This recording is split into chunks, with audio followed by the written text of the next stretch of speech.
Hey, you're listening to the Coffee O'Clock podcast, the show that brings you joy and inspiration, with special guests from all around the world who have an amazing story and expertise to evolve your personal and professional life. I am your host, Burcu Onaranel, the founder of Joy Marketing and Coaching. Make sure you grab your coffee and get ready to explore new ideas. Let's get started. Hello, people. Today I have my older version with me. Why I said older version? Because Bianca Terry, she is a solo travel advocate and a podcast host. We both love traveling and we both break the social norm. So I want to welcome her first. Hi, Bianca. How are you? Hi, Burcu. Thank you so much for having me. Thank you for being here. I cannot wait to dive in today's topic. This is going to be my best episode. Sorry for others, but this is my I am super passionate about helping people, encouraging people to leave their comfort zone and do something for them because they want to do that. And you are helping people, especially women over 40, to step outside of the norm. So I want to ask you all about it. Let's do cheers and dive in our topic. Cheers. Let's dive in. All right. I introduced you a little bit and all the crazy things you're doing, traveling and breaking the norms, but can you share your story with us? Sure. So I'd have to take it back. Like you mentioned, I am a solo travel advocate. I believe traveling with friends, family, significant others is wonderful. But to step outside of what many of us would consider to be our comfort zones, it's a whole different experience. And so that's one of the things that I love doing is empowering women. And it's like you said, over 40, but obviously women of all ages, that's just because that is me. I specialize in women over 40. It's just about empowering them to not be afraid to step outside of their comfort zone, being in another country, learning a new culture. So my story, I would have to probably start when I was a child. I was one of four in my mother's house. I have a pretty large extended family with multiple sisters and brothers, but at home it was four of us, and I was the oldest. And, we weren't rich or anything, but my mom made it a point to get us out, when and where she could to travel. And for us, that meant a lot of road trips. So we would take road trips to the beach, and I'm originally from Washington, D.C., which is inland. We're not on the coast. But going to the beach became one of my favorite things. She'd pack up the car, we'd have food and sing and play games on the way there and, enjoy the beautiful beach and then drive home. And, we drive to some cities also to visit family.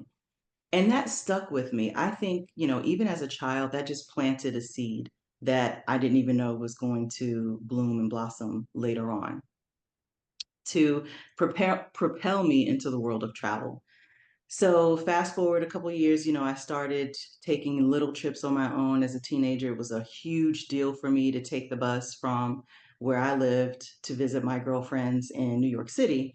I had a childhood friend that was a ballerina, and she went to New York right after high school, and I just thought that was the biggest thing. And I went to college nearby, just a couple hours away, but just to take the bus up there and explore that huge mecca that New York City is really grew me up and developed me. I guess it more prepared me to be, conscious and aware of my surroundings. Because by that time I was 16, 17, visiting her and exploring the city. And then as an adult, those feelings never left, but now I'm doing adult things. I started a family of my own. I'm working, just living the day to day adult life and taking trips when I can. So my daughter was my travel partner. That's how I was able to continue with that spirit of travel with her in tow. And so that also, I think, rubbed off on her to this very day. But I think the turning point for me was during COVID. And I was always thinking in the back of my mind, I would travel when she became old enough to be at home, alone. I was thinking 18, 19. So, and let me back up before COVID.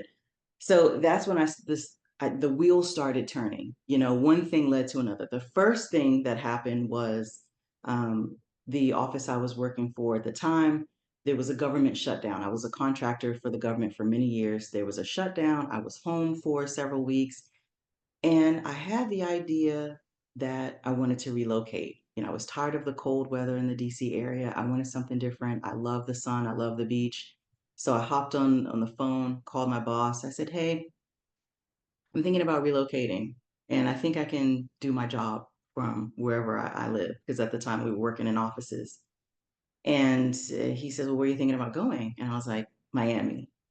And he's like, "Do it. Do it. Sure. I don't have any problem with that." So that was the thing that got things going because I had never moved outside of my native area as an adult, and even though, I had my daughter, but I had never done that by myself. So that was the first big move. She was already in school in Florida. I was already kind of thinking about it, but I was looking at smaller cities around where her school was. And we were talking on the phone one day and I said, "Hey, I want to let you know that I'm looking at places and I'm thinking about coming down there so I can be closer to you." And she was like, "Mom, if we're going to move to Florida, let's go to Miami." So that's how the Miami thing even came to be. It wasn't even on my list. I was thinking Miami is fun to visit. It's a party city. It's glitz and glamour, but I never once thought about it as a place to live. So anyway, we made that move. I think it was one of the best decisions I've ever made as an adult. Again, I was stepping outside of my comfort zone. I had to give up a lot to make this move. I had to end a relationship. So it's like, sometimes we make sacrifices, but it pays off in the end. I knew that my daughter needed me down there.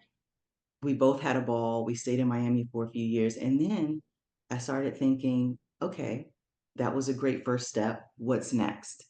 Mhm. And so, now we're in COVID, we're home.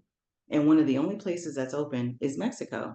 And I just happened to get this email from some travel agency promoting a resort. My birthday was coming up. They weren't getting a lot of business. So we got a really great deal. We decided to go celebrate my birthday at this resort in Mexico. Mhm. Came back, and that's when I started kind of planning my first long-term trip. I had a friend in Europe at the time that I worked with, and she invited me to come stay with her in Montenegro. So I was planning for that, but this was like several months down the line. And then something came up and she ended up having to leave and she was like, "You should still come." And I thought, no, I won't come there, I'll come another time. I just wasn't comfortable going by myself. I don't know what it was, that shift. But Mexico kept popping back up in my mind. And I had been several times previously on vacation, but it wasn't on my list to do like a long-term trip. So anyway, I started diving in, doing research, watching a ton of YouTube videos. I printed out maps and I was circling places that I would visit on my trip there, and I was planning for 6 months. But still, I hadn't set a date. And my daughter comes to me and she's like, "Mom, I know you're ready. You should go. I'll be fine." So that was all I needed. Got her a roommate, planned my trip. I think I was gone. My birthday was in January. I was out the door in March, like early March, right after her birthday. So Wow. my initial plan was to go for 6 months because you get a 6-month tourist visa initially in Mexico. And then I would come back and then figure out my next move from there. Maybe I'd go to another country. So I went for my 6 months, enjoyed it. It was such an amazing experience, such a culture shock, like all the things in one that you can imagine, moving to a new country and just plopping yourself down. And it's like, okay, I got to figure this out. So I did that. But then after that 6 months, I loved it so much that I applied for residency. And then I went back and I ended up staying for 3 years. So Wow. yeah, and in my mind, I never officially moved. It was always, I just want to explore the country. I didn't want to commit to a move. But I mean, in a sense, that's what it was. I traveled around, I stayed in different states and met tons of amazing people and studied Spanish and ate great food and just learned a bunch of things. And Wow. I thought, I have to share this with people. So, of course, I'm getting emails and calls and text messages from friends, family. coworkers, how did you do it? Why did you do it? Most people for the most part were excited and curious, and other people were like, oh, I could never. Oh, it's such a scary thing. So I thought, I like to spend more time sharing, content while I'm here and sharing, showing videos and photos. Hey, this is where I am. I feel safe. I'm okay. I'm having a great time. And it's not a bad thing to do this. I don't need to have a group of friends traveling around with me. I can do it by myself and I'll be fine. So that's it in a nutshell. But you can imagine all kinds of, you Wow. know, Wow. experiences along the way that And I where are you don't now? regret. Right now, I'm in Georgia. I'm back in the States. I'm visiting family and planning my next move, which is probably going to be this spring. So I Oh, haven't decided yet, but yeah. it's mind blowing to hear everything you're sharing. I mean, I love traveling and exploring new culture. I moved to the United States by myself years ago, Mm, and mm-hmm. I didn't even know the language. So at Yeah. least where you moved was a little familiar, but I know Mexican culture is completely different. It's just very close to you. But Mm-hmm. it's and after your 40 after 40 you moved?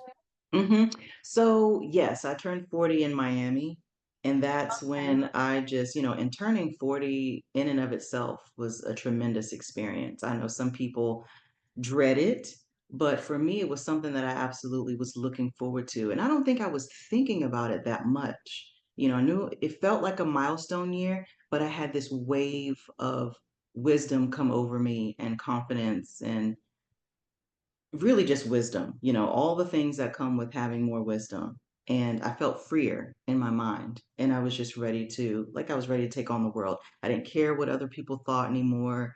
All those hangups that many of us have, when we're younger, especially women, all the pressures we have. And, you have to live life like this and you need to look like this, you need to do this. And no, I let all of that go.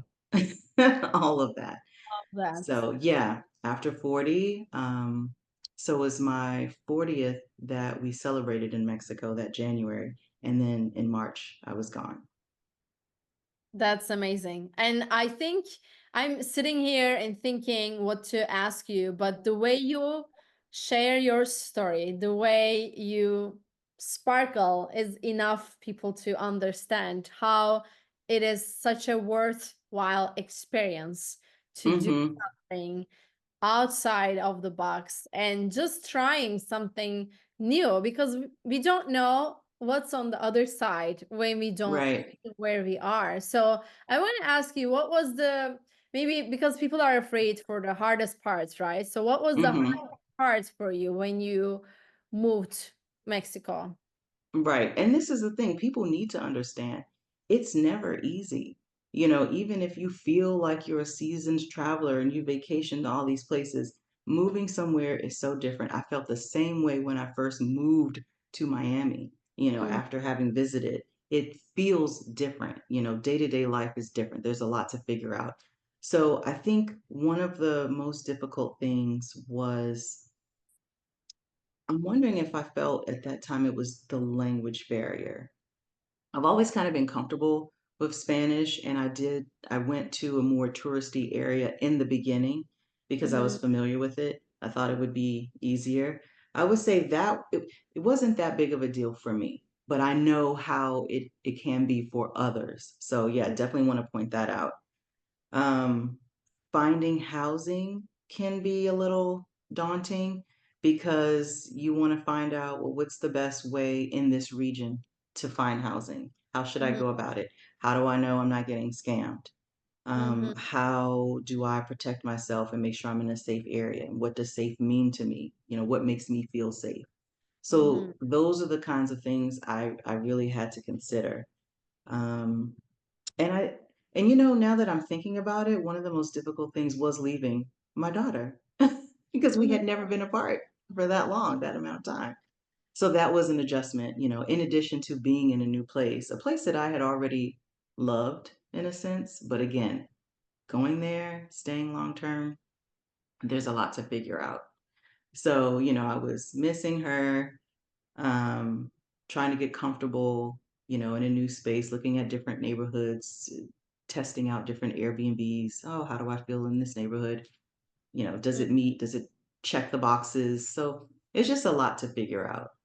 Also, I know another thing that's difficult for a lot of people is the currency.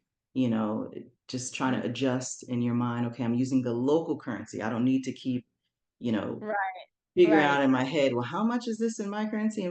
No, it's like you really have to acclimate and get in the groove of everyday life wherever you are. Yes, So, that's very important. So, what do yeah. you do? Like, did you keep your job while you're traveling? I did. Yeah. Yeah, they didn't mind. So I worked for a company at the time where I could pretty much go anywhere, Mhm, as long as I kept to meeting schedule and, just finishing up my work. So, and choosing Mexico was, or the reason why I chose Mexico also was because of the time difference. So I mhm. think they were like the first region I was, that they were probably an hour behind, if I remember correctly. So not a big deal. Okay, Yeah, and I think for some part of the year we're on the same uh, yeah. zone. So Mhm. even though I think they stopped it, we're supposed to phase out at one point, but yeah, so it wasn't a big deal. When I I was considering Europe, I had to think about that. That would have been several hours, even though Yeah. my friend was doing that with no problem. What she was doing was a little quieter than what I was doing. She could work to herself, whereas I was working with a team and I had meetings. I was going to do it, but we were planning for like two months or so in Montenegro. Mhm. So yeah, I did find that, for my comfort level, at least the first go round, I wanted the time zone to be similar Yes, to what I had. Yeah. yes, because it's like almost day and night different. Right now it's 3:30 p.m. here in Europe and Hmm. your morning time. So it's Yeah. gonna be challenging. Maybe your next challenging thing can be, I don't know. Where is your next move? Do you know yet? Right. I've got a list. Got a short list. I was thinking of, and I don't know what order, but for this year, South Africa, which is going to be completely, it's going to throw me off. But I'm like, you know what? At this point, I don't care anymore. I'll make it work. I really want to do this. Um, Thinking about going back to Mexico for some time and also exploring Central and South America, something that I didn't do on my previous trip because I really wanted to focus on Mexico. So maybe that in this year and next year, I'm thinking about Europe for a few months, um, maybe Australia. So we'll see. Yeah, But nice. yeah. I can't wait to see where you're at. And you also host a podcast. Can you also share a little bit of your podcast? Sure. So the podcast is called MILFs Who Pivot, and MILF stands for Money Making Independent Lady Friends. And basically, I like to feature women over 40 who have made major pivots in their lives, who have gone back to school or changed careers, started new hobbies, moved abroad. I've met some amazing women, and I chose that demographic again because it is me. I'm a woman over 40, and I just had a hard time finding those stories, that spoke to me. And I wanted to know what was possible and what other women were up to in that demographic. So it's been wonderful. I love hearing their stories. They're so inspiring. And I feel like, even though they're over 40, they're wise. They're sharing their stories, what they've done in the past and what has led them up to what they're doing now, and they can inspire women of any age. So, I've got listeners in their 20s because I feel like at every decade in life, we're all feeling different, feeling like we need to be at a certain point by a certain age, or we need to be doing this.